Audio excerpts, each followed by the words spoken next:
Before we get started, does anyone want to get out?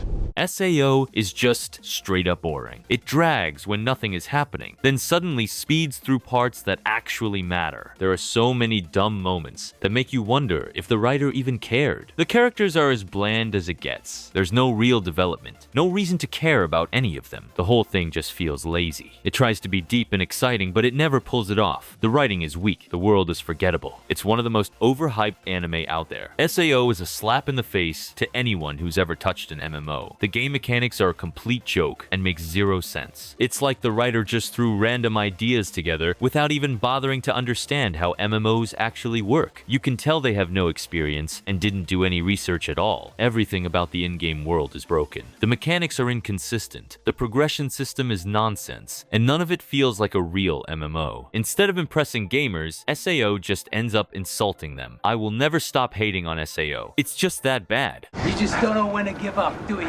I can do this all day. It's honestly mind-blowing that people believe SAO is the best show ever made. Do they not realize other movies and shows exist? It's like those people have never seen anything with good writing, actual character development, or a story that isn't a complete disaster. SAO is not the peak of anime, not even close. You don't have to settle for this mess. There are so many better options out there, yet some people act like SAO is the only thing worth watching. It's just sad. If this is what they think is good, they're seriously missing out. I'm sure all you SAO fans don't like me, but guess what? You never did. So why would I care? I don't like you. You never did. The Marvel Cinematic Universe absolutely destroys SAO in every possible way. These movies are everything great entertainment should be. They're exciting, emotional, and full of characters that actually feel real. Every film is crafted with care, from the action sequences to the storytelling, and they keep audiences invested from start to finish. One of the biggest reasons Marvel is better than SAO is consistency. Even when a movie isn't the best, it still has effort, heart, and purpose. SAO, on the other hand, feels lazy and thrown together. Marvel movies take time to build up their characters and stories, making every big moment feel earned.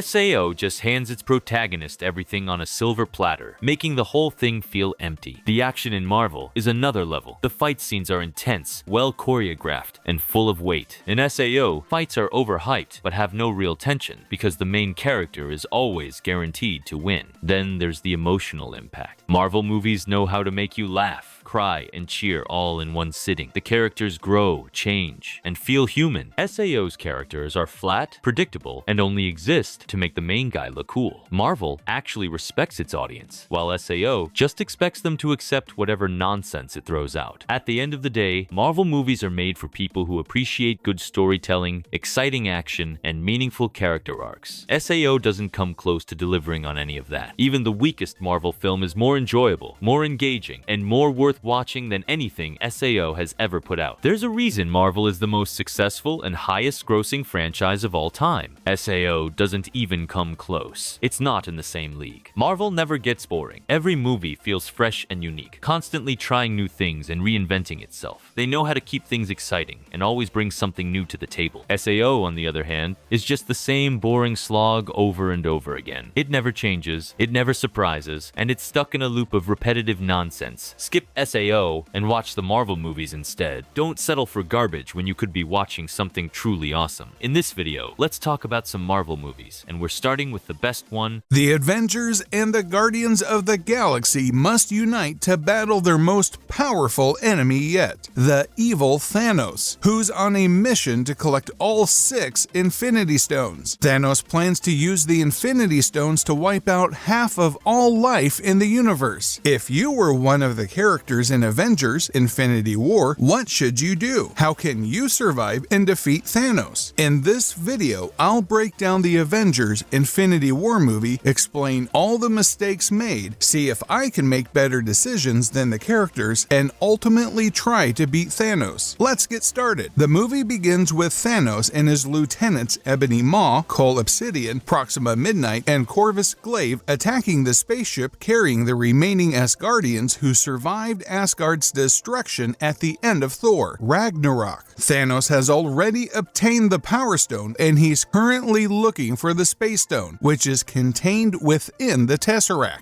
Thanos threatens to kill Thor, so Loki gives him the Tesseract. Right away, an easy method to beat Thanos is to lie and say that you don't have the Tesseract. Thor even mentioned how the Tesseract was destroyed on Asgard, so Loki should have gone along with what Thor said instead of revealing that he did actually have the Tesseract. Loki is known for his lying and mischief, so I don't know why he decided to tell the truth here. If Loki doesn't give Thanos the Tesseract right now, then he can't get the Space Stone, which means that Thanos wouldn't be able to accomplish his goal of wiping out half of all life in the universe since he needs all 6 Infinity Stones to do that. Loki could have also used the Tesseract to teleport everyone on the Asgardian ship away before Thanos attacked it. In the sequel, Avengers Endgame, we see that Loki knows how to use the Tesseract, so it's weird he didn't use it to save all the Asgardians when he had the chance. Loki can conjure up illusions, so he could have created a fake Tesseract and given that to Thanos. Then when Thanos is distracted, Loki can use the real Tesseract